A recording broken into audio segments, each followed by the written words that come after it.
Hello students, welcome to my Nurture. मैं हूं कृष्णा। कैसे हैं आप सब लोग? मस्त, बढ़िया। चलिए स्टार्ट कर रहे हैं अपना पीवाईक्यू 2 यानी कि फार्माकोलॉजी की जो पीवाईक्यू सीरीज हम लोगों ने स्टार्ट करी थी प्रीवियस ईयर क्वेश्चंस की। ठीक है, जो बच्चों ने देखना स्टार्ट कर दिया है उन लोगों को आइडिया लग गया होगा, और जो बच्चे पहली बार देख रहे हैं उनको बता दूं मैं, हर एक सब्जेक्ट के 5-5 पेपर फ्रॉम डिफरेंट स्टेट्स और डिफरेंट ईयर लेकर के आ रहे हैं, और उसमें से एक मिक्स कॉम्बिनेशन बना करके कि क्वेश्चन इन्हीं के इर्द गिर्द घूमने वाले हैं। ठीक है, इनसे बाहर नहीं जाएंगे क्वेश्चन, वो चीज को डिस्कस कर रहे हैं हम लोग यहाँ पर। तो चैप्टर वाइज वेटेज की अगर हम बात करें तो आज जो हमारे पास पीवाईक्यू 2 है, ये हमको क्या बता रहा है कि किस चैप्टर से कितना आ रहा है। हमारे पास टोटल 13 चैप्टर है, तो देख सकते हो पहले वाले में भी जो बताया था मैंने, चैप्टर नंबर 1, 2 ये 2 chapter, then chapter number 4 and 5। ठीक है, ये काफी वेटेज है। और इसके बाद अगर हम चले जाएं तो चैप्टर नंबर 10-11 के आसपास चीजें घूमती हैं, और यहाँ पर इस बार जो आया है वेटेज वो है 10, हाँ, एक 10 और एक 12।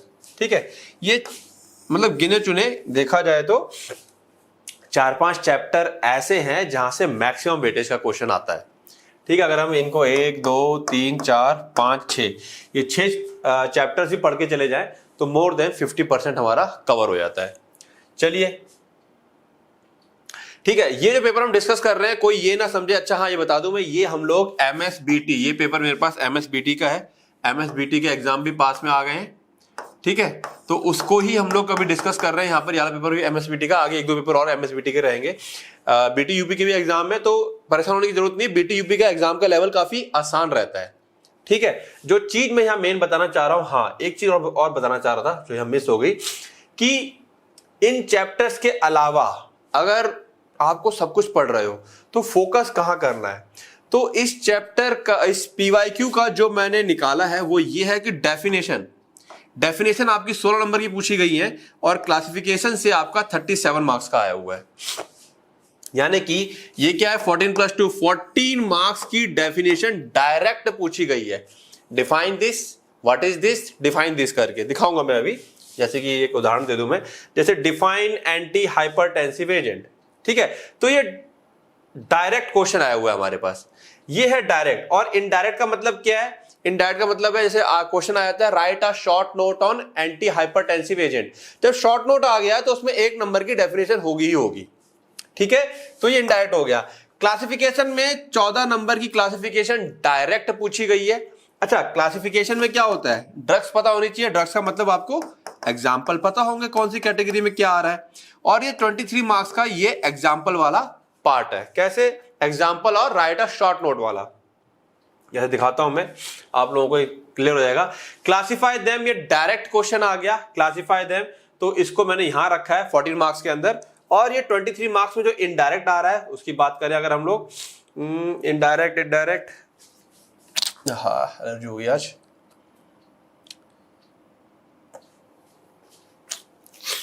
चलो उसको बताता हूं मैं, बीच बीच में आएंगे तब मैं उसको दिखाऊंगी इनडायरेक्ट कैसे है वो क्वेश्चन। ठीक है, जिन बच्चों ने ये स्टार्टिंग का जानते हैं फास्ट फॉरवर्ड करके आगे निकले, और जो बच्चे पहली बार देख रहे हैं वो लोग इसको पूरा समझने की कोशिश करें। ठीक है, ओके। अब how to write answer, answer कैसे लिखना है। मैंने जिस तरीके से यहां पर आंसरिंग कर रखी है, सबसे पहले डेफिनेशन, जो चीज पूछिए to the point direct answer देना है। फर्क नहीं पड़ता आप कौन से स्टेट के हैं, कौन सी यूनिवर्सिटी से हैं, आपका कौन सा बोर्ड ऑफ टेक्निकल एजुकेशन है, फर्क नहीं पड़ रहा है। आपको आंसर टू द पॉइंट देने हैं, जिस तरीके से मैंने यहां लिखा है। मैं ये नहीं कह रहा कि बिल्कुल मेरे को कॉपी कर दो, मैं कह रहा हूं कि यही पॉइंट देने हैं आपको, इतने ही पॉइंट। ठीक है, पेपर हिंदी में या इंग्लिश में, इसका आंसर पहले ही बताया था मैंने। जिन स्टेट में हिंदी अलाउड है आप हिंदी में लिखिए, लेकिन हिंदी कैसी रहेगी आपकी? साइंस वाली हिंदी होनी चाहिए आपकी, रोजमर्रा वाली हिंदी में नहीं लिखेंगे। ये बात आप समझ रहे होंगे हिंदी वाले बच्चे। ठीक है, और इंग्लिश वाले बच्चे इंग्लिश में लिखिए। MCQ के लिए बेटा कुछ परसेंट, लेकिन जो क्वेश्चंस होते हैं वो कई बार रिपीट होते हैं। अदरवाइज MCQ फार्माकोलॉजी में तो मान के चलो कि बहुत सारा डिफरेंट वैरायटीज ऑफ MCQ बनता है। यानी कि इसके लिए थोड़ी सी डिटेल नॉलेज होनी चाहिए, मतलब अच्छे से पढ़ाई कर रखी होगी तो MCQ सारा हो जाएगा। अदरवाइज MCQ लगने में थोड़ी सी दिक्कत आ सकती है फार्माकोलॉजी में। ठीक है, क्योंकि यहाँ पे बहुत सारी वैरायटी है, बहुत सारे ड्रग्स के एग्जाम्पल है, तो हर एग्जाम में एग्जाम्पल चेंज होने की संभावना रहेगी। ठीक है, तो एमसीक्यू 30-40% रिपीट होता है प्रीवियस से, अदरवाइज पूरा नया हो जाता है। नया मतलब टॉपिक यही रहेंगे बट क्वेश्चन नए हो जाते हैं। ठीक है, बाद बाकी हम लोगों ने जो बच्चे लास्ट में फाइनल मतलब जब भी देख रहे हो इसको और उनके एग्जाम पास में आ रहे हो करके, तो लास्ट में उनका टाइम बचा है अगर, तो ये अलग से हमने 300 रुपीज का कोर्स लॉन्च कर दिया जहां पर आपको 7+ वीडियोस पेपर मिल जाएंगे।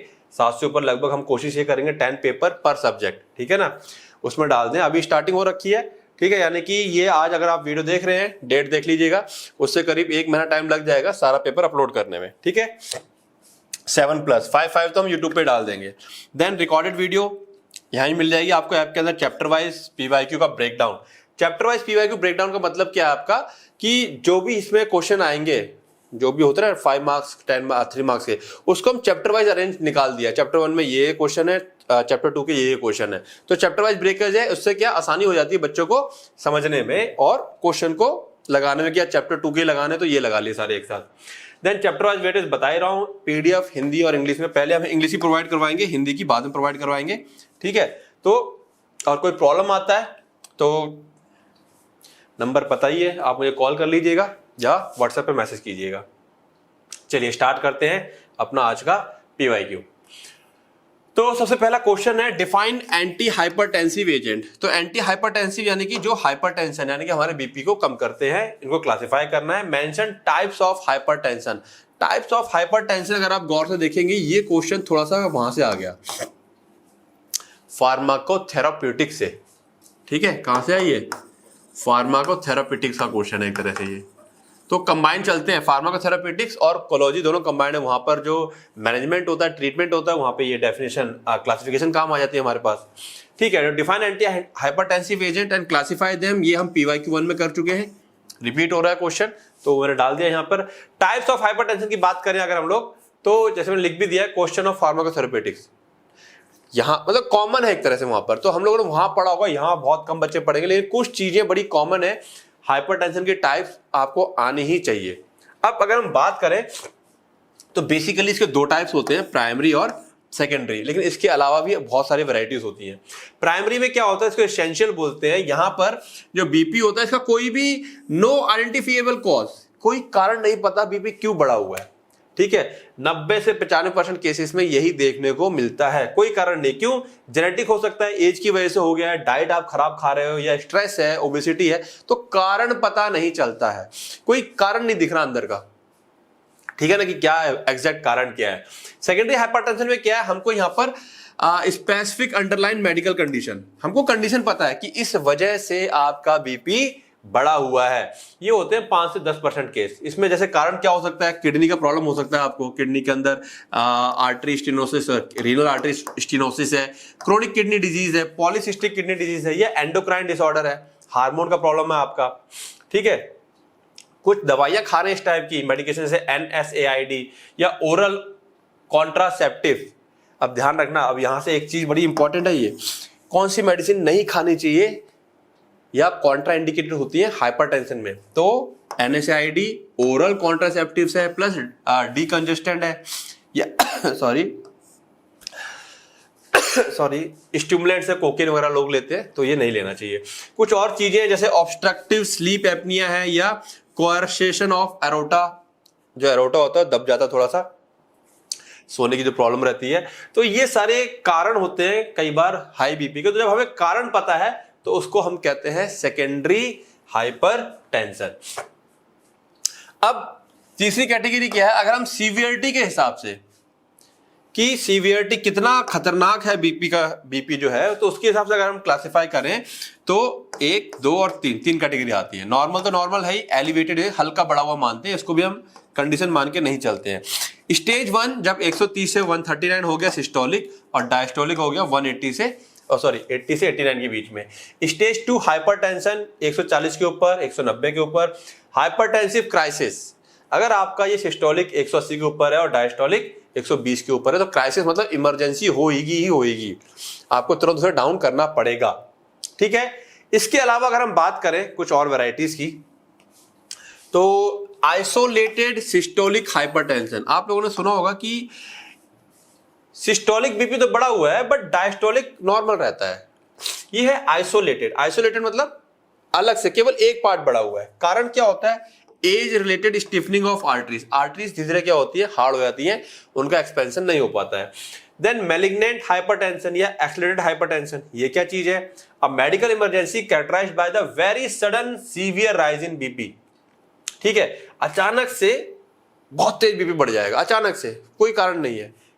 मतलब कारण मतलब वैसा कोई रीजन नहीं है कि आप क्या हुआ, उसका रीजन होता है ऑर्गन डैमेज। अचानक से आप बैठे हो, आपका ब्रेन या आई या हार्ट या किडनी कोई डैमेज हुआ अचानक से, ठीक है, तो आपका बीपी एकदम से शूट मारेगा। चौथा है रेजिस्टेंट छठा है, पांचवा है, सॉरी सिक्स्थ है रेजिस्टेंट हाइपरटेंशन।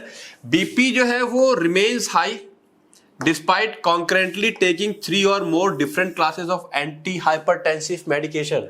रेजिस्टेंट हाइपरटेंशन, आप 3 या 3 से ज्यादा मेडिसिन खा रहे हो, उसके बाद भी आपका बीपी लगातार बढ़ा हुआ है, लगातार कम हो ही नहीं रहा है।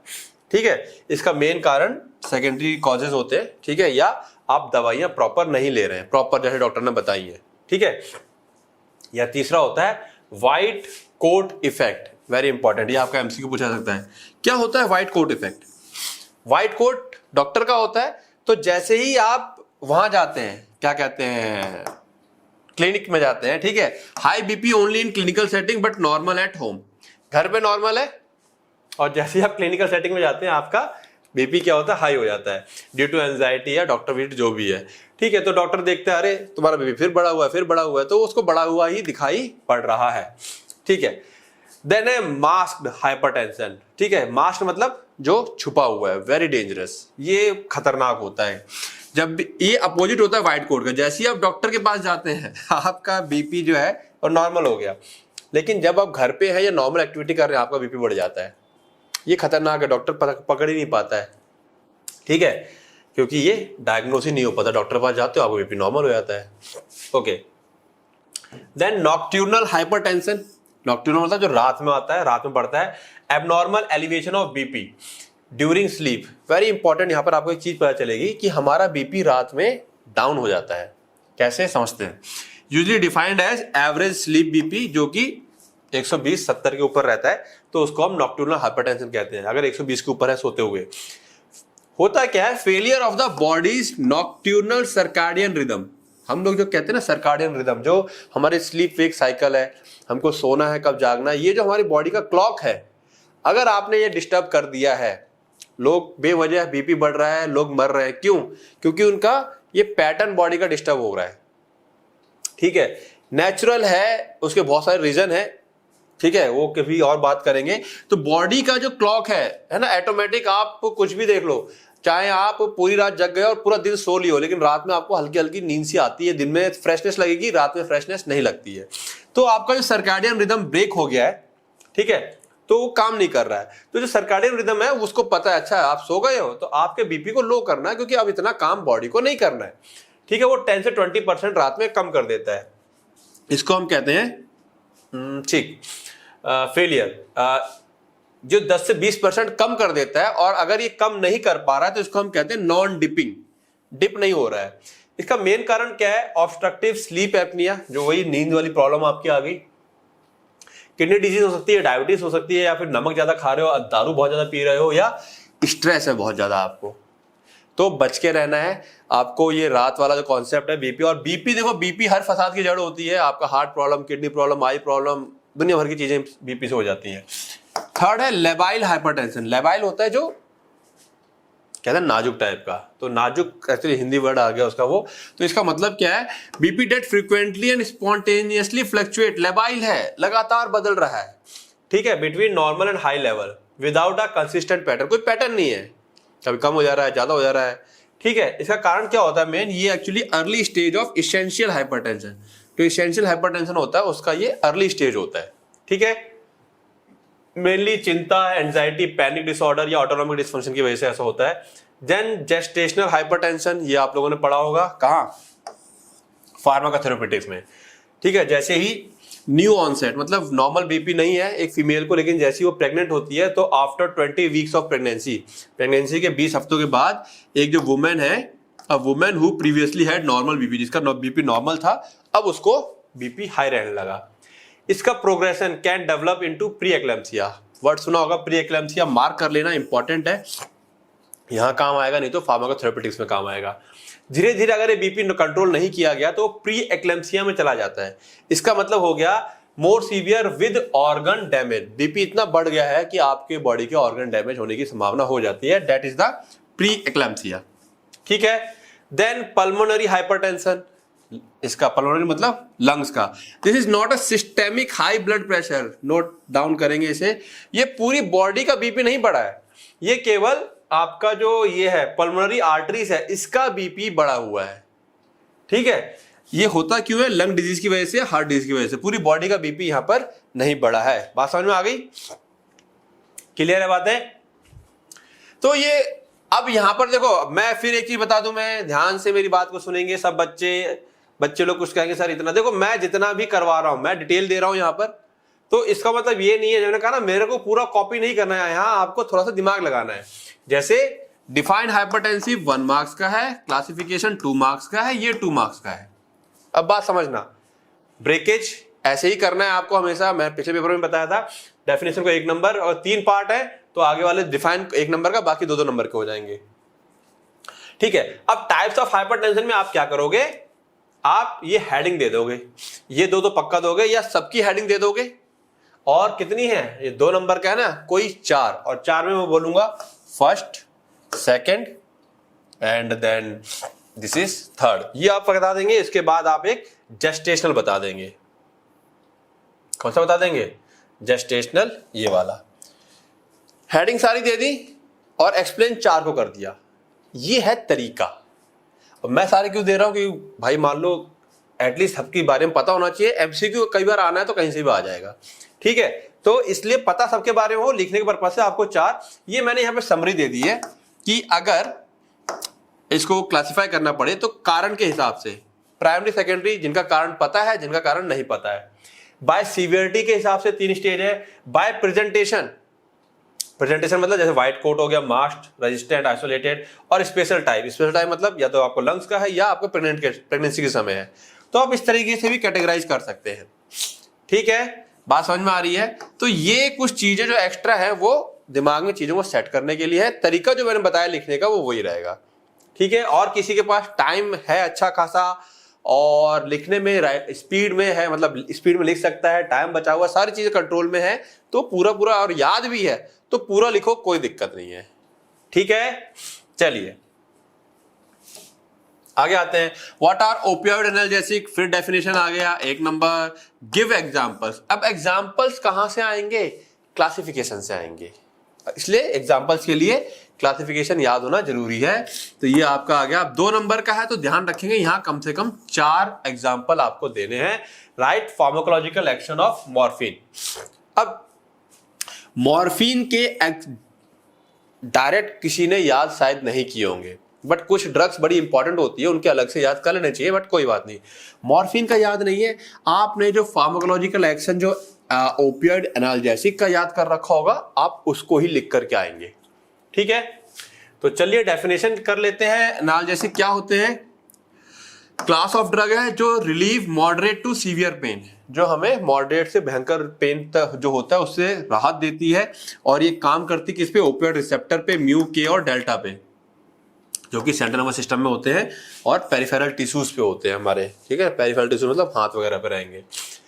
ये मिमिक करते हैं, नकल करते हैं किसकी? Endogenous opioid. हमारी बॉडी के अंदर जो ओपियोइड्स होते हैं जैसे कि एंडोफोरिन्स, ये क्या काम करते हैं? Endorphins and alter the perception and response to pain. ये जैसी जो हमारे बॉडी के ओपियोइड्स हैं वो जैसी एक्ट करते हैं तो उससे हमको दर्द में धीरे धीरे जो हमारा कम होता है हमारी बॉडी खुद से कम करती है। वो यही है हमारी बॉडी के ओपियोइड्स हैं। ठीक है। ये हमने आर्टिफिशियल खाए बाहर से, तो इनके ऊपर काम करेंगे। और जो पेन है या सेडेशन है और यूफोरिया है, ये चीजें क्या होती हैं? क्रिएट होती हैं इनको खाने की वजह से, क्योंकि ये इस वाले रिसेप्टर पे काम कर रहे हैं। ठीक है ना। तो पेन को लेकर के, दर्द को लेकर के, सेडेशन को लेकर के, यूफोरिया लेकर जो हमारा परसेप्शन है, मतलब जो हमारी बॉडी दिमाग सोच रहा होता है वो बदल जाता है और जिसे कहते हैं नशा जैसा होने लगता है। फिर इनको हम इसीलिए नारकोटिक्स भी कहते हैं। अब आप कहोगे सर इतनी बड़ी डेफिनेशन, तो मत लिखो इतनी बड़ी डेफिनेशन, इसको एक सिंपल लाइन में लिखो। ओपियोइड एनाल्जेसिक जो क्लास ऑफ ड्रग्स होती है ये दर्द में राहत देती है और ओपियोइड रिसेप्टर पे काम करती है, ठीक है, और मेनली ये पेन, सेडेशन और यूफोरिया क्रिएट करती है। That's it. इनको हम नार्कोटिक्स भी कहते हैं। अब क्लासिफिकेशन एग्जाम्पल मैंने इसलिए यहां दे दिया ये। अब क्लासिफिकेशन एग्जाम्पल देने के लिए आपको क्या है, अब अगर आपको एग्जाम्पल देना है तो आपको याद करना पड़ेगा ना कि ये मॉर्फिन है, कोडीन इसके अंदर आता है, ठीक है, पैथिडीन है, फेंटानिल है, ट्रामाडोल है। तो आपको जब तक याद नहीं होगा तब तक क्या है, क्लासिफिकेशन याद नहीं होगी तब तक आप एग्जाम्पल नहीं दे पाओगे। तो एग्जाम्पल देने के लिए आपको क्लासिफिकेशन याद होनी चाहिए, ठीक है। नाउ फार्माकोलॉजिकल एक्शन 2 नंबर का है, आप कोई भी 4 दे दोगे चल जाएगा, ध्यान रखेंगे, ठीक है ना, कोई भी 4 देंगे चल जाएगा। बट मैंने यहां पर पूरा दिया है क्योंकि बच्चे लास्ट में पूरा एक बार पढ़ेंगे, 6, 7, 8 पढ़ेंगे तब जाके 3, 4 याद रह पाता है, ठीक है। तो यहां पर कुछ चीजें जैसे morphine is the prototype of opioid analgesic. Prototype मतलब पूरे ग्रुप को रिप्रेजेंट कर रहा है, ठीक है, कई बार क्वेश्चन भी आता है। ये म्यू रिसेप्टर पे एक्ट करता है सेंट्रल नर्वस सिस्टम में और एनाल्जेसिया, सेडेशन, यूफोरिया क्रिएट करता है, ठीक है। अब इसका फार्माकोलॉजिकल एक्शन क्या है, पेन में राहत देगा, सेडेशन या मेंटल क्लाउडिंग। क्लाउडिंग क्या हो गया, जैसे नहीं भ्रम जैसा, मतलब सोचने समझने का जो पावर होता है धीरे धीरे खत्म सा हो रहा है करके। Euphoria due to stimulation of reward pathways. Euphoria होता है हम कहते हैं पागलपन, खुशी ऐसा, मतलब एक अच्छा सा लगता है, एक्साइटमेंट टाइप का। रेस्पिरेटरी डिप्रेशन, ये 4 सिंपल से दे दो। उसके बाद कफ सप्रेशन का भी काम करता है, एंटीटसिव, खांसी नहीं आती है, ठीक है। Miosis, pin point pupil miosis create करता है, पीपल को कॉन्स्ट्रिक्ट कर रहा है। नॉइजिया एंड वॉमिटिंग स्टिमुलेट करता है कीमो रिसेप्टर ट्रिगर जोन को, जिसकी वजह से नॉइजिया वॉमिटिंग क्रिएट होता है। कॉन्स्टिपेशन कर सकता है, क्यों, क्योंकि जो जीआई मोटिलिटी है, हमारे पेट का जो मोशन है उसको डिक्रीज कर देता है, ठीक है। कार्डियोवास्कुलर की बात करें तो वैसोडाइलेशन हो जाता है जिसकी वजह से बीपी कम हो जाता है ना। कई बार आपने केस देखा होगा, हमारे यहाँ पे भी एक केस हुआ था, एक इंसान था, उसने कहीं से ये मेडिसिन, मॉर्फिन नहीं थी, मतलब ये कह सकते हैं मॉर्फिन के रिलेशन में कोई किसी का ग्रुप का एक ड्रग था, तो उसने वो ड्रिंक किया, नशा कम लगा तो उसने मेडिसिन भी खाई नशे के लिए, तो बीपी क्या हुआ, डिक्रीज करता चला गया और नशे में खाई, वो बेचारे की डेथ हो गई, ठीक है। हिस्टामिन रिलीज करता है बाय मॉर्फिन, जो कि हाइपोटेंशन क्रिएट करता है, तो वो भी हाइपोटेंशन क्रिएट करेगा हिस्टामिन के द्वारा। एंडोक्राइन की बात करें तो टेस्टोस्टेरोन लेवल डिक्रीज करेगा, गोनाडोट्रोपिन डिक्रीज करेगा, ठीक है। ये देखो नशे का सबसे गंदा जो असर होता है, टेस्टोस्टेरोन लेवल डाउन होता है, इसीलिए जो लोग नशा करते हैं और जिम वगैरह जाते हैं, ठीक है, टेस्टोस्टेरोन का नो डाउट, अभी यहाँ पे कुछ बच्चे होंगे कि इसको सेक्स, ठीक है ना, सेक्स हार्मोन भी कहते हैं, यानी कि लिबिडो वगैरह के लिए वो एक अलग चीज रहेगी। लेकिन हम जितना भी मेलनेस, बॉडी बिल्डिंग, ताकत, जो ताकत की चीजें हैं हमारे मेल के अंदर, वो टेस्टोस्टेरोन से आ रही हैं। ये डाउन कर जाएगा। जो बच्चे जिम में वर्कआउट कर रहे हैं और नशा भी करते हैं, तो वो वर्कआउट अच्छा नहीं कर पाएंगे, मतलब बॉडी अच्छी सी नहीं बना पाएंगे। क्रोनिक यूज, लंबे समय तक यूज करेंगे तो हार्मोनल डिस्टर्बेंस है। तो ये कुछ चीजें हैं। अच्छा, ये चीज, कुछ चीजें मैं वो चीजें बता देता हूं जिससे कि इजीली याद रहेंगे, कोरिलेट कर पाएंगे। बहुत से बच्चे जिम भी जाते होंगे, ठीक है। टॉलरेंस एंड डिपेंडेंस, फिर आदत पड़ जाती है, लत लग जाती है, ठीक है, ये भी इसका एक क्या है, फार्माकोलॉजिकल इफेक्ट है। और इम्यूनो सप्रेशन, हल्का सा ये हमारे इम्यून सिस्टम को कम कर देता है। तो कई सारे हैं, आप इसमें कोई भी 4 या 5, 6 जैसे आपको याद हो जाए वैसे आप याद कीजिएगा। फिर देखो क्वेश्चन आया, define bioavailability and bio transformation, ठीक है। अब यहां पर ये एक क्वेश्चन, ये दूसरा क्वेश्चन, 2 ही क्वेश्चन है और डेफिनेशन में 2 है, तो ये 1 नंबर, ये 1 नंबर और ये हो गया 3 नंबर, ठीक है। क्वेश्चन को ब्रेक जरूर कर लेना एग्जाम में लिखते वक्त। अगर आपने ब्रेक नहीं किया क्वेश्चन को कि ये कितने नंबर का, ये कितने नंबर का, तो आप लिखते रह जाएंगे और मजा नहीं आएगा। फिर बायोअवेलेबिलिटी का डिस्कशन हमने कर लिया था। बायो ट्रांसफॉर्मेशन सिंपल है, मैंने कहा पहले कह दिया है, जितनी भी डेफिनेशंस हैं वो सारे आपको कवर करनी है। बायो ट्रांसफॉर्मेशन क्या होता है, इसी को हम लोग मेटाबॉलिज्म भी कहते हैं, ठीक है। Refers to the enzymatic modification of drugs. जो भी हम दवा खाते हैं हमारी बॉडी में, लिवर उसको क्या करता है, तोड़ ओड़ के वाटर सॉल्युबल बना देता है और फिर ब्लड में घोल देता है और ब्लड से होता हुआ किडनी में जाती है दवाई, किडनी में फिल्टर होती है, यूरिन से बाहर निकल जाती है। सिंपल सी कहानी है, यही है हमारा बायो ट्रांसफॉर्मेशन, ठीक है। तो ड्रग का मॉडिफिकेशन होता है within the body primarily to enhance their excretion. क्यों होता है मॉडिफिकेशन? मुख्य रूप से उसका करने के लिए बाय इंक्रीजिंग वाटर सॉल्युबिलिटी, उसकी वाटर सॉल्युबिलिटी को बढ़ा करके। It occurring mainly in the liver, ये जो है लिवर में होता है दो, यद्यपि the intestine, kidney, lungs, skin ये सब भी कंट्रीब्यूट करते हैं, बट मेन रूप से कहाँ होता है, लिवर में होता है। ड्रग एक्सक्रीशन क्या होता है? Excretion of drug refer to the process by which a drug or its metabolite. Metabolite का मतलब क्या होता है? ड्रग के टूटने के बाद जो नई चीज बन गई है उसको मेटाबोलाइट बोलते हैं, ठीक है। Are remove from the body, वो जो ड्रग या ड्रग का मेटाबोलाइट बॉडी से रिमूव करवाई जाती है बॉडी के द्वारा, उसको हम लोग ड्रग का एक्सक्रीशन कहते हैं। रूट की बात करें तो 6 रूट है, kidney, liver, lungs, saliva, milk और स्वेट, ठीक है। अब ये 3 नंबर में है, हमारे पास 6 पॉइंट है, 6 को आप एक्सप्लेन कर दोगे। आप चाहो तो एक एक लाइन में डिफाइन कर सकते हो, बट एग्जैक्ट अगर पूरा लिखना है तो यही लिखना पड़ेगा। किडनी ये सबसे ज्यादा इंपॉर्टेंट ऑर्गन है, क्या करता है? ड्रग को फिल्टर करेगा। मतलब 3 काम होते हैं किडनी के अंदर, HAP में पढ़ा होगा फर्स्ट ईयर में। Drug are filtered through glomerulus, active secretion occur in the renal tubule, active secretion होता है, जो चीजें नहीं फिल्टर हो पाई है वो सिक्रेट होती हैं। पैसिव और एक्टिव रीअब्जॉर्प्शन में ऑकर, कई बार कुछ चीजें वापस से रीअब्जॉर्ब भी होती है, ठीक है। ये 3 काम हो गया। इस मैकेनिज्म से उसने क्या किया, उसको फिल्टर कर दिया है। एक्सक्रीशन रूट क्या रहेगा? एलिमिनेशन इन यूरिन, यूरिन के माध्यम से वो बाहर हो जाएगा। Example water soluble drugs, antibiotics, example याद रहे तो अच्छी बात है। ये 3 चीजें दे दोगे। लिवर की बात करें तो यहां पर क्या है? Drugs are metabolised into more water soluble form, ये लिखी दोगे, वाटर सॉल्युबल फॉर्म में मेटाबोलाइज होता है। And active secretion of drug molecule और their metabolite from hepatocytes. Active secretion मतलब एनर्जी खर्च करके, एटीपी का यूज करके उस ड्रग को वो जो हेपेटोसाइट्स होते हैं वो कहां डाल देते हैं? बाइल में, जो वो बाइल बना रहे हैं। और बाइल से निकल करके, बाइल में डिसॉल्व हो गया ड्रग, बाइल से निकल करके कहां आएगा? इंटेस्टाइन में आएगा, और इंटेस्टाइन से पॉटी के रास्ते बाहर हो जाएगा, ठीक है। एक्सक्रीशन रूट फीसेस है ना, पॉटी के बाहर हो जाएगा। Example morphine, digoxin, cholesterol drive drug हो गए। बात समझ में आ रही है? लंग्स में हम लोग क्या लेते हैं? सांस लेते हैं। जितनी भी गैसेस मेडिसिन होती है, खास करके जो आपके वोलेटाइल सब्सटेंस हो गए या गैसेस मेडिसिन है, वो लंग्स के थ्रू बाहर निकल जाते हैं। Volatile drugs diffuse into the alveoli, जो वोलेटाइल ड्रग्स होती हैं वो एल्वुलाई में डिफ्यूज हो जाएंगे, यानी ब्लड से एल्वुलाई में आ जाएगी। जैसे ऑक्सीजन कार्बन डाइऑक्साइड कहाँ आती है? ब्लड से एल्वुलाई में आती है, एल्वुलाई से मुंह से बाहर निकल जाती है। ऐसी कोई दवा हमने खा रखी है और वो वोलेटाइल है, तो वो ब्लड से कहाँ जाएगी? एल्वुलाई में आएगी, और एक्सहेल्ड हम मुंह से बाहर निकाल देंगे, ठीक है। तो जो एक्सहेल्ड एयर होती है उसके द्वारा वो एलिमिनेट हो जाएगी। एग्जाम्पल क्या है? एनेस्थेटिक गैसेस, हेलोथेन या नाइट्रस ऑक्साइड और अल्कोहल। जब दारू पीने के बाद मुंह से बदबू आती है बहुत ज्यादा, कारण पता है? अब पूछना किसी से कारण, भाई दारू पीने के बाद बदबू क्यों आती है, ठीक है। और जो गैसेस एनेस्थीसिया होता है ना, लोग सुंघा के जो बेहोश कर देते हैं, तो गैस ही है हमारी बॉडी में, और धीरे धीरे वो गैस लंग्स के द्वारा बाहर निकलती जा रही है। इसी तरह अल्कोहल है, वो जो बॉडी के अंदर है वो थोड़ा थोड़ा वोलेटाइल होता है, तो एवोपरेट होकर बाहर आता रहता है, मतलब गैस के फॉर्म में, और वो आती है भयंकर बदबू मुंह से फिर, ठीक है।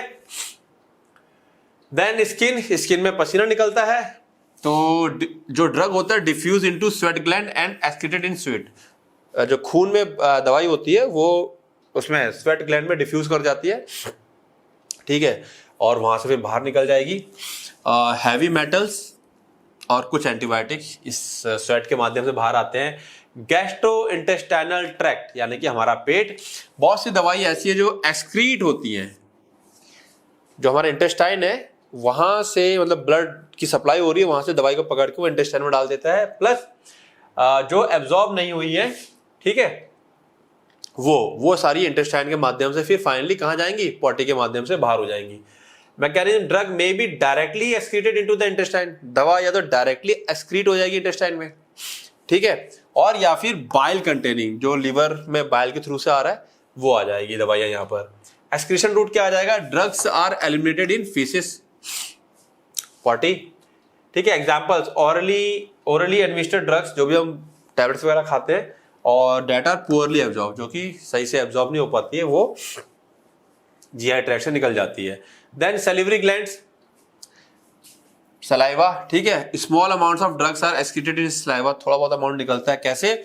Drug diffuse into saliva from bloodstream, जो हमारा ब्लड होता है वहां से वो ग्लैंड्स में आ जाता है, ग्लैंड से सलाइवा में आ जाता है।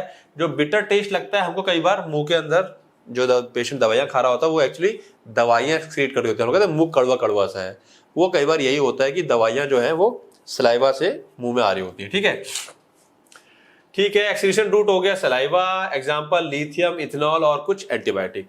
ठीक है, मेमोरी ग्लैंड्स की बात करें यानी कि ब्रेस्ट मिल्क, तो यस, अगर कोई लेडी फीड कर रही है अपने बेबी को और मेडिसिन भी खा रही है तो कई कुछ दवाइयां जो होती है दूध में आ जाती हैं, तो दूध में आ जाती है तो क्या बच्चे को नुकसान करेंगी? तो आंसर है नहीं, बच्चे को नुकसान नहीं करेंगी। क्यों? आओ देखें। Drug diffuse into breast milk from bloodstream, खून से, ऑब्वियसली बात है दवाई हमारी खून में, खून से ही फिल्टर होकर दाएं बाएं आती रहती है, फिल्टर होकर नहीं मतलब डिफ्यूज होकर के। Amount of drug exceeded in milk is less than 1%। Total amount जो ड्रग होता है वो ब्रेस्ट में केवल उस टोटल अमाउंट का 1% आता है, और जो फ्रैक्शन कंज्यूम किया जाता है इन्फेंट के द्वारा, और उस 1% में से भी जो बच्चा दूध पिएगा, है ना, आज के दिन पिया दवा है करके, मतलब 24 घंटे में दवा थोड़ी बहुत आई, ठीक है, उसमें से थोड़ा बहुत बच्चे ने दूध पिया, जो भी पिया, वो उतना टॉक्सिक इफेक्ट प्रोड्यूस कर ही नहीं पाता है। ठीक है, इसीलिए वो नुकसान नहीं करता बच्चे को। कुछ दवाइयां हाई रिस्क पे होती हैं तो उसको डॉक्टर नहीं देता है अगर पता होता है कि फीमेल फीड करा रही है। ये ब्रेस्ट मिल्क से एलिमिनेट हो रही हैं, जैसे कि कैफीन है, अल्कोहल है और सर्टेन एंटीबायोटिक। तो ये बात समझ में आई क्यों नशा, कैफीन या कैफीन जो है कॉफ़ी वगैरह ज़्यादा पीने के लिए मना किया जाता है और अल्कोहल पीने के लिए मना किया जाता है लैक्टेशनल मदर को, यानी कि जो मदर अपने बच्चों को फीड करा रही है। ठीक है, बातें समझ में आ रही होंगी। चलिए फिर आ गया डिफाइन कीमोथेरेपी, फिर डेफिनेशन आ गई। ठीक है, classify antibiotic based on bacteria, ये हम लोगों ने PYQ 1 में कर लिया है। अब एक्सप्लेन कॉम्बिनेशन थेरेपी इन ट्यूबरक्लोसिस। देखो जब भी कॉम्बिनेशन थेरेपी की बात करेगा यहां पर आपको डॉट्स को एक्सप्लेन करना है और डॉट्स इंपॉर्टेंट है। बात समझ में आ गई? डॉट्स मैंने कायदे से समझाया भी हुआ है। ठीक है, तो डॉट्स को ही एक्सप्लेन करना है यहाँ पर कॉम्बिनेशन थेरेपी में, या तो डायरेक्ट क्वेश्चन आएगा डॉट्स का या कॉम्बिनेशन थेरेपी। तो कॉम्बिनेशन थेरेपी क्या है? Combination therapy means using 2 or more antitubercular drugs together to treat tuberculosis. 2 या 2 से ज्यादा दवाइयों को जब हम इस्तेमाल करते हैं टीबी को ठीक करने के लिए तो उसको हम क्या कहते हैं? Combination therapy. Why combination therapy used? हम इसका इस्तेमाल क्यों करते हैं? Prevents drug resistance. हम इसलिए करते हैं कि एक दवा चला रहे हैं तो बैक्टीरिया उसके खिलाफ रेजिस्टेंस प्रोड्यूस कर सकता है और फिर हो सकता है दवा का असर उसके ऊपर ना हो, पहली चीज। ठीक है ना? क्यों ऐसा क्यों होता है, रेजिस्टेंस क्यों क्रिएट होता है? क्योंकि जो माइकोबैक्टीरियल ट्यूबरक्लोसिस है वो बहुत तेजी से म्यूटेट करता है, आसानी से म्यूटेट कर जाता है, तो अपने आप को बचाने की कला इसके अंदर अच्छे से आती है इसको। तो अगर एक कहते हैं 4 जगह से वार होगा तो एक से बचाएगा तो दूसरा ड्रग इसका काम तमाम कर देगा। Using multiple drugs decrease chance of resistant strain. तो ये म्यूटेट करते हैं, तो जो रेजिस्टेंट स्ट्रेन यानी कि जिनके ऊपर दवाइयों का असर नहीं हो रहा है, ऐसे बैक्टीरिया पैदा नहीं हो पाते हैं। Improve treatment effectiveness. Different drugs act on different bacterial population. Bacteria जो माइकोबैक्टीरियम की अलग अलग होती है, तो अलग अलग दवाइयां अलग अलग बैक्टीरिया पे अटैक करती है। जो बहुत तेजी से डिवाइड कर रही है, जो स्लो ग्रोइंग है या डॉर्मेंट है, वैसे डॉर्मेंट मतलब जिनके ऊपर, जो डॉर्मेंट मतलब अभी एक तरह से कह लो कि उस अवस्था में है कि अब पैदा होंगे, मतलब अपने आप को डेवलप करेंगे। तो अलग अलग वैरायटी मौजूद होती है टीबी की हमारी बॉडी के अंदर। जिनको टीबी होता है तो हर एक पे अटैक करते हैं अगर मल्टीपल ड्रग्स चलाते हैं। Shorten duration of therapy. Therapy का समय छोटा हो जाता है, जहां पहले 1.5 साल 2 साल चलती थी, अब वो 4 महीने से 6 महीने चलता है। ठीक है। Reduce relapse rate. Relapse rate मतलब वापस से रिकर होने के चांसेस कम हो जाते हैं। क्यों? क्योंकि ये पूरी तरीके से कंप्लीट एरेडिकेट कर देता है, कोई संभावना नहीं रहती है कि आपकी बॉडी में टीबी का बैक्टीरिया बचेगा। ठीक है। अब क्यों करते वो वाली बात आ गई। आप कॉम्बिनेशन थेरेपी को थोड़ा सा बता दोगे कि भाई कॉम्बिनेशन थेरेपी जो डॉट्स है, directly observe treatment short course, ये रिकमेंड की गई है WHO के द्वारा। ठीक है। जो फर्स्ट लाइन ड्रग है, ये 4 दवाइयां, ये सिंगल पहले इस्तेमाल में आती थी, लेकिन फिर क्या कर दिया गया, इसको स्टैंडर्ड ड्रग कॉम्बिनेशन का कॉम्बिनेशन बना दिया गया। 2 फेजेस में बनाया गया है।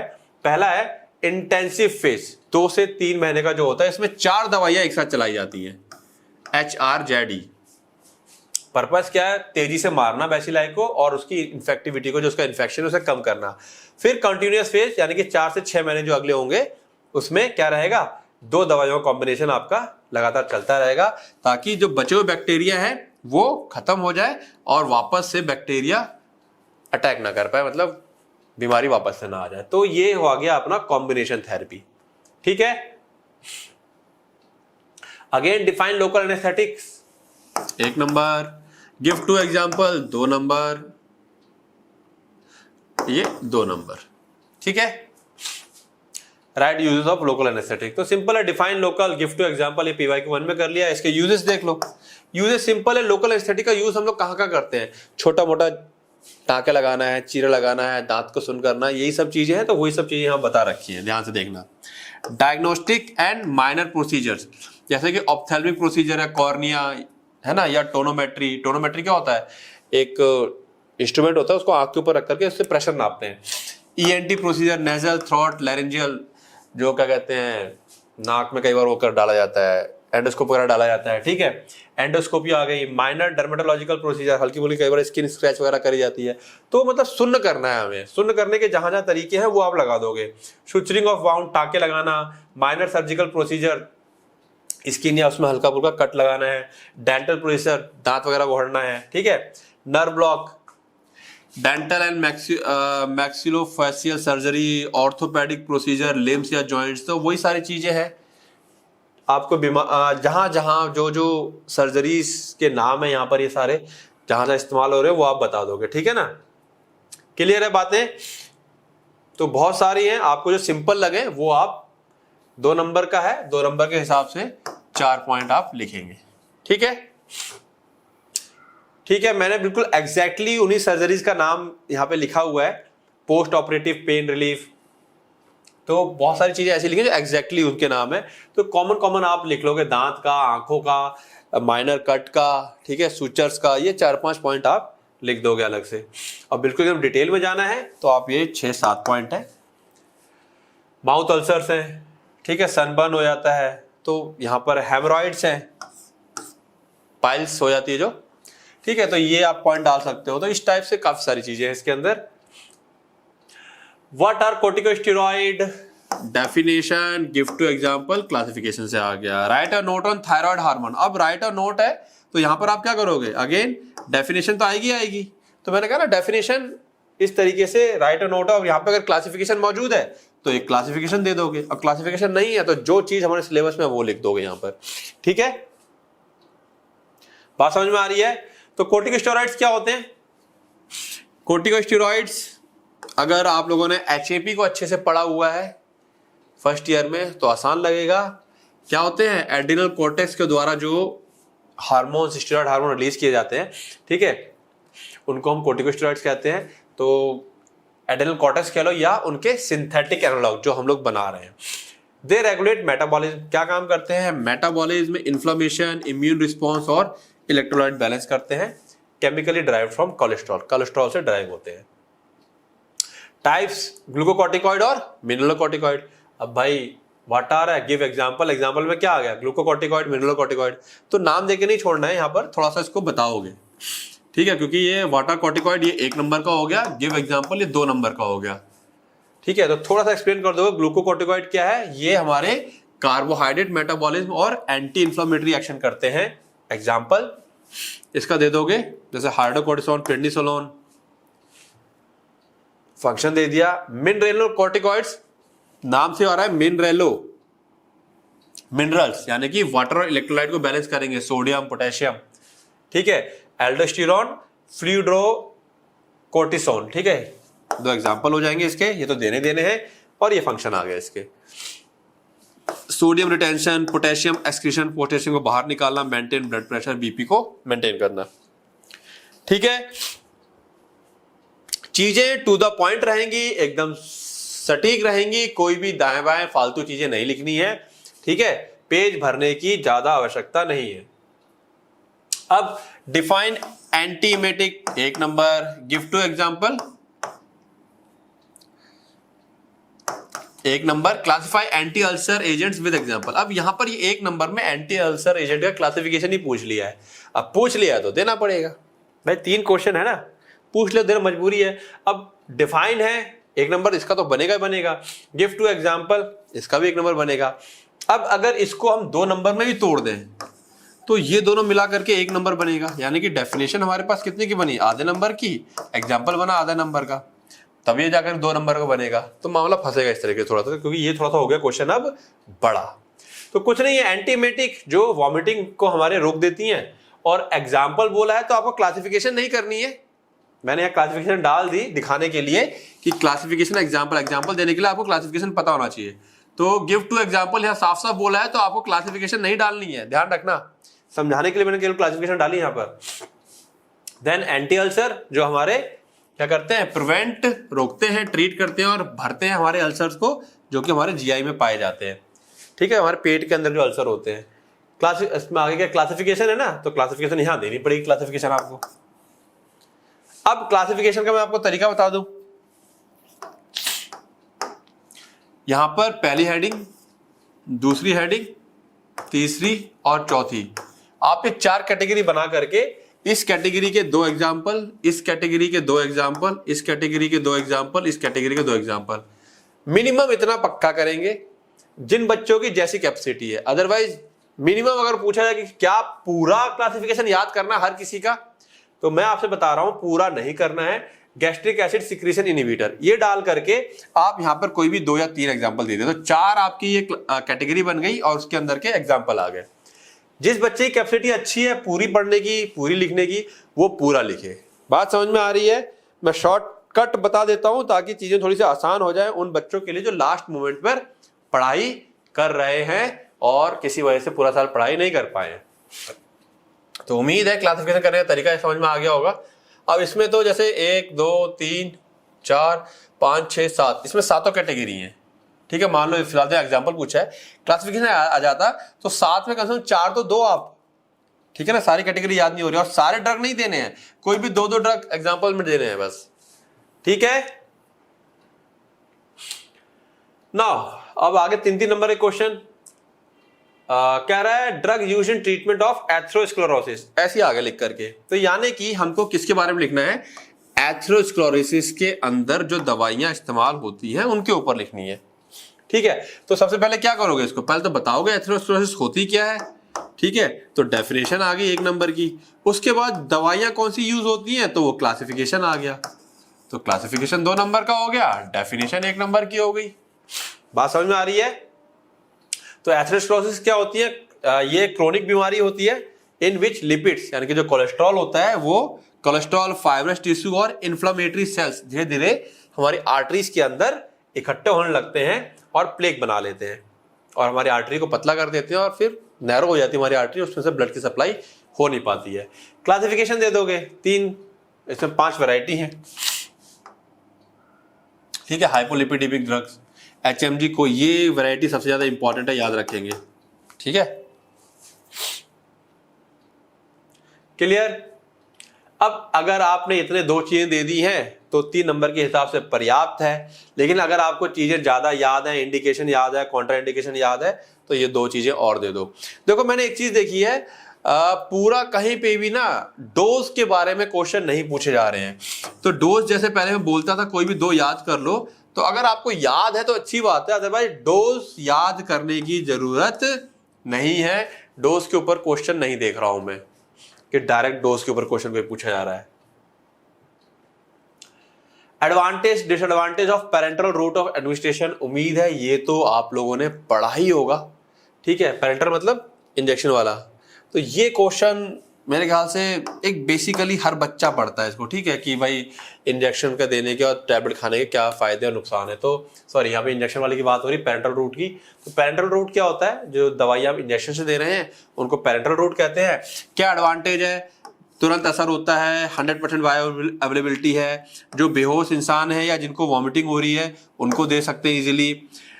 Useful for drug destroyed in GIT, ऐसी दवाइयाँ जो पेट में जाके, जैसे इंसुलिन वगैरह है, पेट में जाके डिस्ट्रॉय हो जाती हैं, उन ऐसे केस में बहुत अच्छी होती है।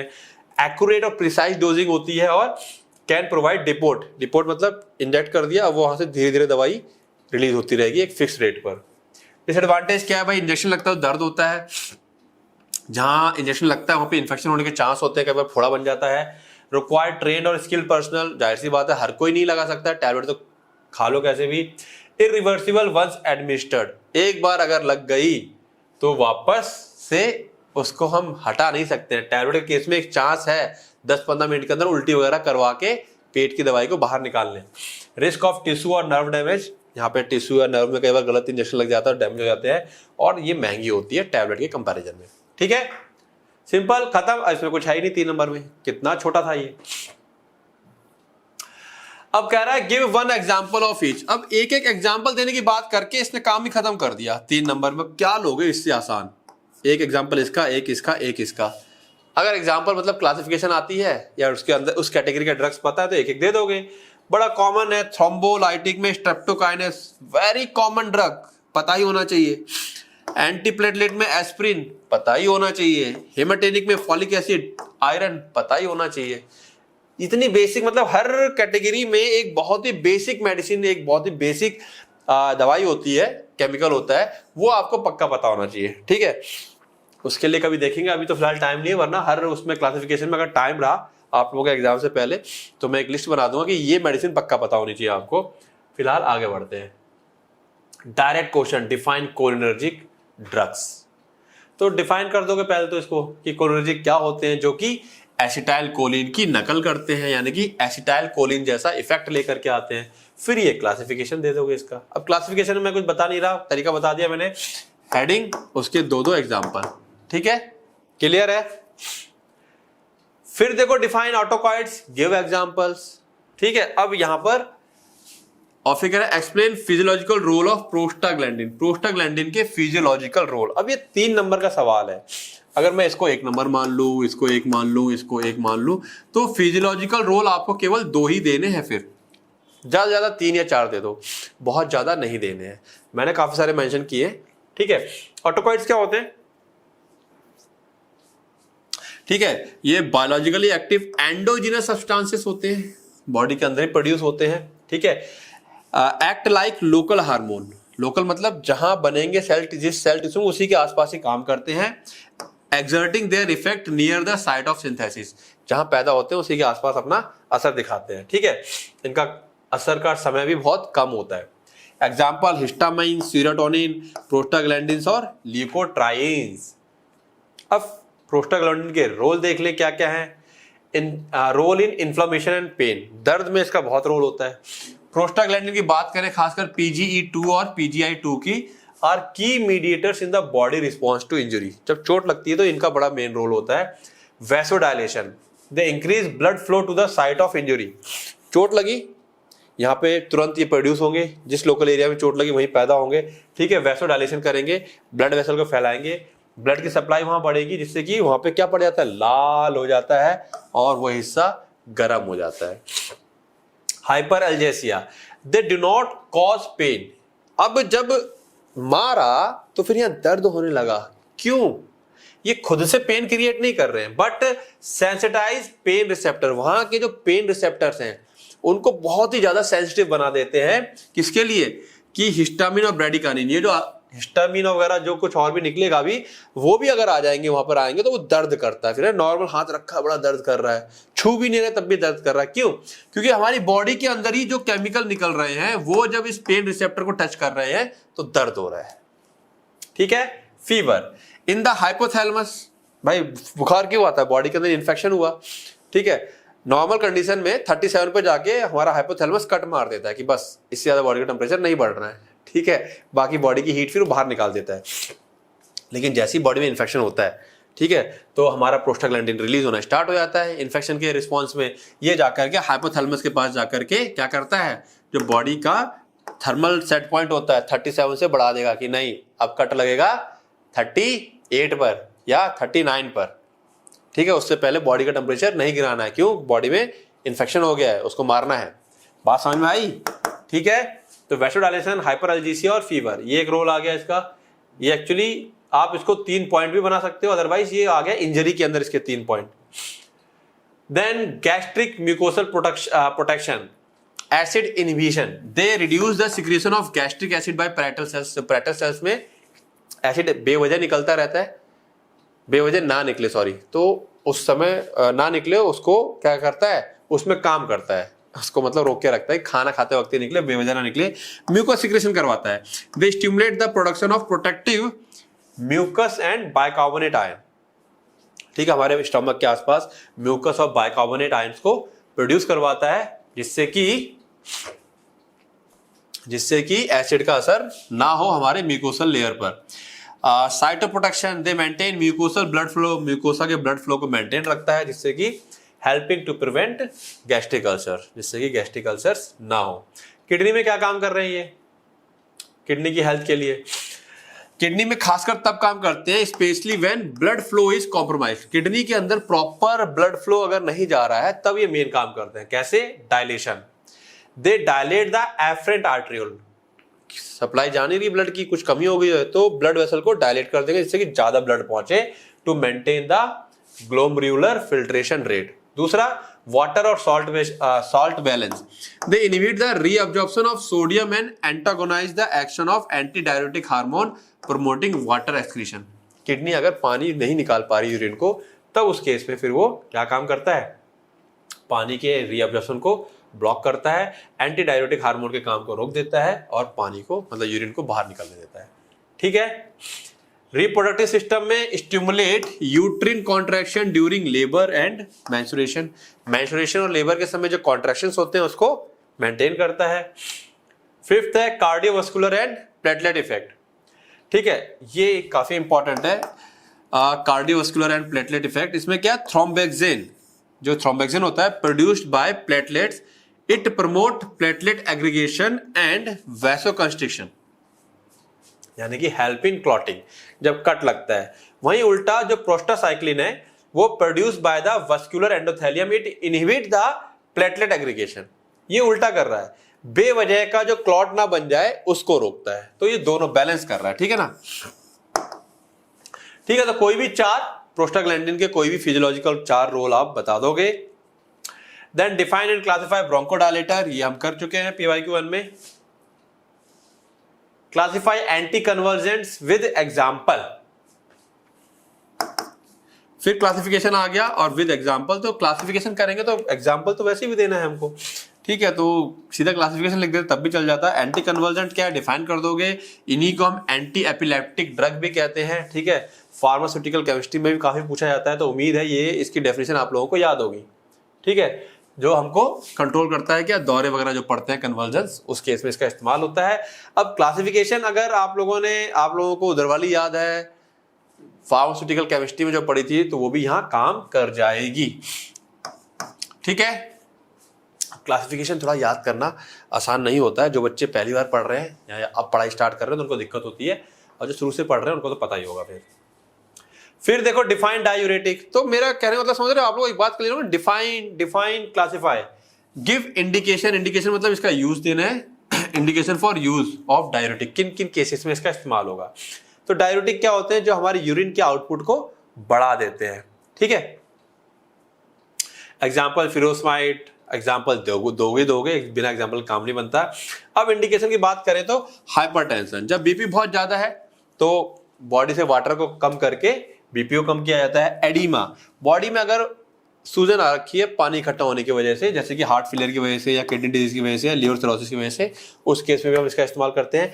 कंजेस्टिव हार्ट फेलियर, फार्माकोथेरेपेटिक्स में आप लोगों ने पढ़ा हुआ है, पानी से भर जाता है, जकड़न सी लगती है, तो उस केस में भी हम लोग रिमूव एक्सेस फ्लूइड, पानी को बाहर निकालने के लिए वो भी यूरिन के थ्रू हम इसका इस्तेमाल करते हैं, जिससे कि प्रीलोड कम हो जाता है। एक्यूट पल्मोनरी एडिमा, यानी कि ये एक इमरजेंसी कंडीशन होती है to rapidly remove fluid from lungs, lungs के आसपास या लंग्स में पानी भरा हुआ है तो उसमें हमको निकालने के लिए इसका इस्तेमाल करते हैं। Ascites, fluid accumulation in abdomen, पेट के अंदर अगर आपका पानी भर रहा है तो उसको निकालने के लिए, मतलब सीधी सी बात है, पानी को बाहर निकालना है तो आपको अलग अलग तरह की बीमारियां पता होनी चाहिए, किन किन बीमारियों में पानी भर जाता है शरीर के अंदर। ठीक है, रीनल डिसऑर्डर आ गया, ग्लूकोमा में भी अंदर का प्रेशर बढ़ जाता है तो लिक्विड को कम करने के लिए। सेरेब्रल एडिमा, जो ब्रेन में स्वेलिंग होती है। हाइपर कैल्शियमिया, अगर कैल्शियम बहुत ज्यादा हो गया तो उसको बाहर निकालने के लिए। क्लियर है बातें?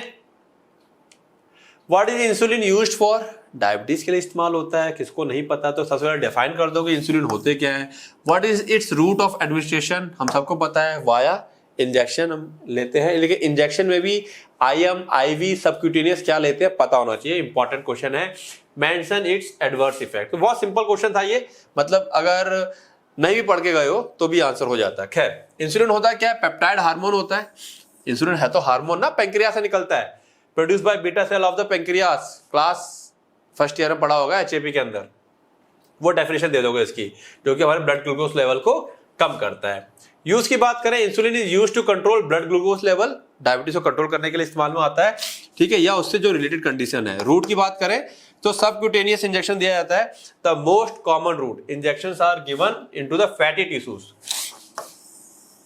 ऑफ एब्डोमेन, थाई, एब्डोमेन में थाइज में दे सकते हैं, अपर आर्म यहां लगा सकते हैं यूजिंग सिरिंज, सिरिंज होती है, कई बार इंसुलिन पेन होते हैं आजकल आते हैं, ऐसे लगा देते हैं, लग जाता है, या इंसुलिन पंप होते हैं। इंट्रावीनस, यस, ये क्वेश्चन कई बार पूछा जाता है, क्या आईवी लगा सकते हैं? बच्चों को पता नहीं होता तो आंसर है यस, आईवी लगा सकते हैं, used only in hospital emergencies, जैसे कि डायबिटिक कीटोएसिडोसिस में या ड्यूरिंग सर्जरी, ठीक है। और तीसरा है इनहेलेशनल, आजकल इनहेल करने वाला भी आ गया है। Some rapid acting insulin formulation are available as a dry powder, ठीक है, बात समझ में आ रही है? तो कोई नॉर्मल पूछेगा तो आपको बताना क्या है, सबक्यूटेनियस वाला। And again the most important question for MCQ, not given orally, हम इंसुलिन को ओरली नहीं खा सकते हैं क्योंकि ये हमारा पेट के में अंदर जाकर के जो एसिड होता है वो इंसुलिन को डिस्ट्रॉय कर देता है। एडवर्स इफेक्ट, अगर ज्यादा हो जाएगा तो हाइपोग्लाइसेमिया हो जाएगा, शुगर लेवल डाउन हो जाएगा। कैसे पता चलेगा? शेकीनेस, हाथ पैर कांपेंगे, स्वेटिंग, पसीना आएगा, कंफ्यूजन होगी, डिजीनेस, सर घूमेगा, ठीक है ना। Lipodystrophy, changes in the fatty tissues, lipodystrophy, lipid के अंदर, डिस्ट्रॉफी मतलब बदलाव आएंगे। जो फैटी टिश्यूज होते हैं एट द इंजेक्शन साइट, अगर लगातार आप एक ही जगह लगाते रहोगे तो वहां पे या तो फैट बढ़ जाएगा या फैट वहां पे बहुत कम हो जाता है, गड्ढा जैसा पड़ जाता है, ठीक है ना। तो हमें बदलते रहना चाहिए, कभी हाथ में, कभी पेट पे, कभी थाई पे।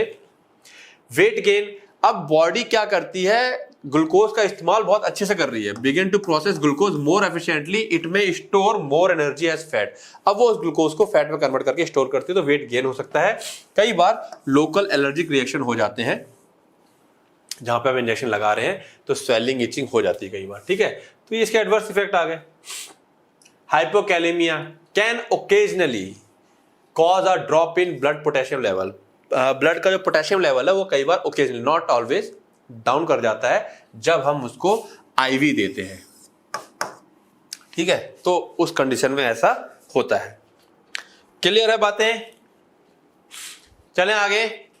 फिर देखो फार्माकोलॉजी का पेपर बड़े आसान है। Define anti helminthics, give examples, ये एंटी हेलमिंथिक्स आ गया, कितना 1 marks. Give example, then explain anti helminthics are administered with purgative. जब भी हम एंटी हेलमिंथिक खाते हैं तो साथ में परगेटिव भी देते हैं। परगेटिव क्या होते हैं? जो हमको मोशन करवाते हैं बहुत अच्छे से, मोशन मतलब पॉटी करवाते हैं। क्यों? एंटी हेलमिंथिक क्या होता है? जो पेट के कीड़े होते हैं उनको मारने की दवाइयां होती हैं। ड्रग यूज टू किल और एक्सपेल, बाहर निकालने के लिए पैरासिटिक वॉर्म, जिसको हम हेलमिंथिक्स भी कहते हैं, ठीक है। एग्जाम्पल की बात करें तो एल्बेंडाजोल से आपको याद हो गया होगा, आजकल मेबेंडाजोल बहुत चलने लगा है। अब एक्सप्लेनेशन कि एंटी हेलमिंथिक को हम लोग परगेटिव के साथ क्यों लेते हैं। तो पहले तो परगेटिव क्या है? परगेटिव लैक्सेटिव होते हैं जो कि इंक्रीज करते हैं बबल मूवमेंट। बबल मूवमेंट मतलब मोशंस, हमको पॉटी अच्छे से लेके आएंगे, एकदम फ्रेश, पेट अच्छे से साफ होता है। And help in rapid evacuation of intestinal content, जो इंटेस्टाइन का कंटेंट है उसको बहुत तेजी से साफ करवाता है ये। तो इससे फायदा क्या हुआ? क्यों एंटी हेलमिंथिक के साथ दे रहे हैं? एक्सपल्सन ऑफ वॉर्म्स, आप जब एंटी हेलमिंथिक खाते हैं तो कीड़े मरना स्टार्ट होते हैं, ठीक है। एंटी हेलमिंथिक आइदर किल वॉर्म्स, या तो मार देता है या उनको पैरालाइज कर देता है। दोनों ही अवस्था में, जहां मर गए या पैरालाइज हो वहीं के वहीं पड़े हैं। तो कई बार जो हमारी इंटेस्टाइन होती है उतनी मोशन नहीं कर पाती है, तो वो वहीं के वहीं पड़े रह जाते हैं। जो परगेटिव क्या करता है? रिमूव डेड और पैरालाइज्ड वॉर्म क्विकली, तो वो तुरंत मतलब नेक्स्ट 24 आवर में धक्का मार के उसे बाहर निकालती है। प्रिवेंट डिकम्पोजिशन, अब अगर ये मर गए हैं, पैरालाइज हुए, वहीं पड़े हुए हैं, तो क्या होंगे? जो कीड़े हैं वो अंदर डिकम्पोज, सड़ने स्टार्ट हो जाएंगे और वो जहर, टॉक्सिस निकालना अपने अंदर का स्टार्ट करेंगे, जिससे कि क्या होता है? हम लोग बीमार पड़ेंगे। इसीलिए परगेटिव दिया जाता है कि मोशन आए, अच्छे से आए और कीड़े बाहर हो जाए। रिड्यूस रिस्क ऑफ ऑब्स्ट्रक्शन, कई बार क्या होता है? कीड़ों का झुंड होता है तो ब्लॉकेज हो जाता है और हमारी बॉडी उतना ताकत नहीं मैं ये जो मोशन कर रहा हूं, मैं ये पेरिस्टाल्सिस मोशन दिखा रहा हूं मैं, ठीक है।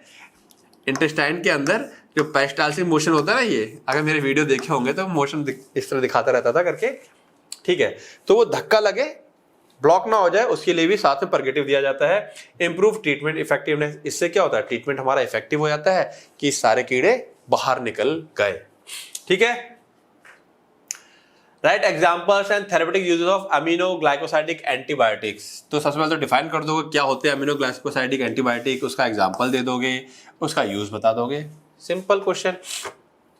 Definition, these are group of natural and semi synthetic bacteriocidal antibiotics. ठीक है, नेचुरल है, सेमी सिंथेटिक है, ठीक है, हैविंग पॉलीबेसिक अमीनो ग्रुप। अब अमीनो ग्लाइकोसाइडिक है तो इसके अंदर अमीनो ग्रुप होता है जो कि ग्लाइकोसाइडिकली लिंक होता है अमीनो शुगर से। ठीक है, तो उसके अगर फार्मास्यूटिकल केमिस्ट्री पढ़ी आपने अच्छे से तो ये बात समझ पा रहे हो, अमीनो ग्रुप, ग्लाइकोसाइडिकल लिंकेज और अमीनो शुगर। तो ये आपने इसको डिफाइन कर दिया, या सिंपल लिख सकते हो कि ये सेमी सिंथेटिक बैक्टीरियोसाइडल एंटीबायोटिक्स होते हैं, ऐसे भी लिख सकते हो। एग्जाम्पल दे दिया, जेंटामाइसिन वेरी कॉमन, ठीक है, amikacin very common, streptomycin, tobramycin, ये मतलब सारे बहुत ही कॉमन है। जेंटामाइसिन तो मेरे ख्याल से सुना ही होगा। यूजेस सेप्टिसेमिया, इन्फेक्शन हो गया यूटीआई के अंदर, ट्यूबरक्लोसिस में, एंडोकार्डियासिस में, या टॉपिकल इन्फेक्शन आंख नाक कान में जो हो जाता है उसमें इसका इस्तेमाल किया जाता है। क्लियर, खत्म कहानी। अब 1 marks question, attempt all 20 marks, all question जो कि 20 मार्क्स के। डिफाइन कार्डियोटोनिक्स, कार्डियोटोनिक्स जो हार्ट के लिए फायदेमंद होते हैं या हार्ट का जो फोर्स ऑफ कॉन्ट्रैक्शन होता है हार्ट का वो बढ़ा देते हैं, तेजी से हार्ट पूरी ताकत से पंप कर पाए। ठीक है, गिव 2 एग्जांपल्स ऑफ नूट्रोपिक एजेंट। अब अगेन ये किससे आ गया, क्लासिफिकेशन से आ गया क्वेश्चन। देखा, ये एग्जांपल पूछ रहा है लेकिन क्वेश्चन एक तरह से क्लासिफिकेशन का हो गया, पैरासिटाम और रिवास्टिजिम। अब ये क्वेश्चन अगर आता है तो आता है, नहीं आता तो नहीं आता, यहाँ तुक्केबाजी नहीं चल सकती। Full form of NSAID important है। Mention 2 group of medicine comes under biologicals. Again biologicals में क्लासिफिकेशन तो नहीं है लेकिन ड्रग्स के नेम आपको पता होना चाहिए, vaccine and sera. Give route of administration of salbutamol और नियोस्टिग्मीन। तो अब आपको पता होना चाहिए कि ये क्या होता है, सॉल्ब्यूटामोल क्या है, नियोस्टिग्मीन क्या है। ठीक है, तो ये इनहेलेशन आ गया। सॉल्ब्यूटामोल मेरे ख्याल से सिरप ओरली भी दिया जाता है, तो ओरली भी हो सकता है ये, और नियोस्टिग्मीन तो ठीक है, कोई एक भी दिया है आपने, 2-3 तरीके से रूट से दिया जा सकता है, कोई एक रूट भी दे दिया तब भी चल जाएगा। ठीक है, क्लोरजॉक्सन वेरी, मतलब जो बच्चे जैसे कहते हैं ना करके अगर मेडिकल में है या कहीं जान रहे हैं तो क्लोरजॉक्सन मसल रिलैक्सेंट होता है, हम सबको पता है। तो सेंट्रली एक्टिंग मसल रिलैक्सेंट, मैं बोलता हूँ हम सबको पता है इसलिए बोलता हूँ शायद क्योंकि बहुत ही कॉमन मेडिसिन है ये। अगर आप सेंट्रली एक्टिंग मसल रिलैक्सेंट पढ़ रहे हैं तो क्लोरजॉक्सन टीचर ने बताया होगा आपको कि हाँ पढ़ना है। 2 example of anti diarrhoeal agent, classification से आ गया, लोप्रामाइड, डाइफेनॉक्सिलेट। ठीक है, ये तो आप खुद से लोप्रामाइड घर में इस्तेमाल होती है।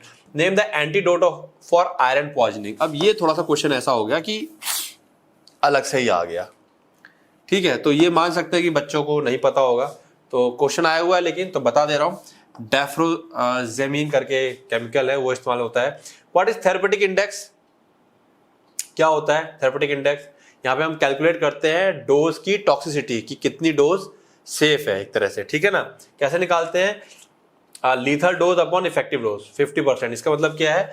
The dose of drug that kill 50% of the tested population. वो डोज जो 50% पॉपुलेशन को मार दे, और इफेक्टिव डोज वो डोज जो 50% पॉपुलेशन के ऊपर असर दिखा है। दोनों को डिवाइड करते हैं तो हमारे पास थेरेपेटिक इंडेक्स निकल के आ जाता है। Mention drug of choice in treatment of belladonna poisoning. अब ये भी थोड़ा सा वैसा क्वेश्चन है लेकिन ठीक है, कॉमन सा है। बेलाडोना पॉइजनिंग अक्सर आ ही जाता है, टीचर पढ़ाते पढ़ाते बता देता है। लेकिन हाँ, पॉइजनिंग का क्वेश्चन है, डायरेक्ट शायद नहीं पढ़ा होगा, बट ओके अब आ गया है तो अब याद कर लें। Route of administration of halothane. Halothane क्या है? क्या है? गैसेस है, तो इनहेलेशन सूंघ करके लिया जाएगा। Mention 2 common side effect of anti neoplastic agent. Anti neoplastic में क्या होता है? कीमोथेरेपी जब चढ़ती है, नॉइजिया आती है, वॉमिटिंग आती है। Give 1 example of mydriatic. Classification से आ गया, एट्रोपिन आंसर आ गया इसका। ठीक है, तो क्वेश्चन क्लासिफिकेशन से घूम फिर के आ रहे हैं।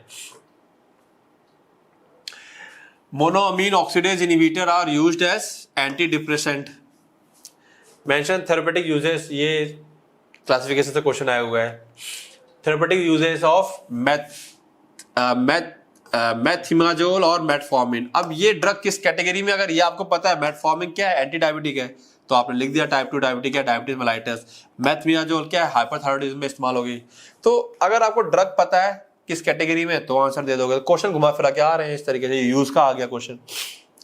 तो इसीलिए क्लासिफिकेशन और डेफिनेशन अगर आपको आती है तो आप मान के चलिए बहुत इजीली पास आ जाएंगे। फ्रूसमाइड इज यूज्ड एज, फ्रूसमाइड किसमें है, डायूरेटिक में हमारे पास आ गया आंसर। ट्रिपल रिस्पॉन्स कौन शो करता है, हिस्टामाइन, जो रैशेस पड़ते हैं, ग्ले फ्लेयर से होते हैं, वो 3 तरीके के होते हैं। क्वेश्चन आएगा किसी एक पीवाईक्यू में, तब डिटेल में देखेंगे इसको, ट्रिपल रिस्पॉन्स को, ठीक है। हिस्टामिन शो करता है, याद कर लेना। Mention therapeutic uses of each, therapeutic use मतलब आपको पता होना चाहिए एसाइक्लोविर क्या है, फ्लुकोनाजोल क्या है, ये एंटीवायरल है और ये एंटीफंगल है, बता दोगे आप, ठीक है। तो बात आपको समझ में आ गई। डेफिनेशन और classification, the drug is contraindicated in pregnancy, pregnancy में टेट्रासाइक्लिन कॉन्ट्राइंडिकेटेड है। Now Dale's vasomotor reversal is shown by adrenaline. ये मैं यहाँ एक्सप्लेनेशन आपको नहीं देना है, एक्सप्लेनेशन आपको बता रहा हूं मैं, आखिरकार ये डेल्स वैसोमोटर रिवर्सल है क्या, बाकी सब चीजें समझ में आई। डेल्स वैसोमोटर रिवर्सल, ठीक है, एक अच्छा टॉपिक है। जब एड्रेनलिन के बारे में बातें होती हैं तो इसके बारे में भी बात होनी चाहिए। इसमें एक था क्या, ये एक फिनोमेना है। यहाँ पर क्या है, एड्रेनलिन क्या करता है, लगा दिया जाए बॉडी में एपिनेफ्रिन तो बीपी को बढ़ा देता है, ठीक है। लेकिन क्या यही एड्रेनलिन बीपी को गिरा भी सकता है, तो आंसर है यस, रिवर्स हो गया। कंडीशन क्या हो गई, रिवर्स होगी। जो नॉर्मल केस में बीपी बढ़ा देता था वो बीपी को गिरा दे रहा है, तो रिवर्सल हो गया ये, ठीक है। कैसे हुआ आओ देखते हैं।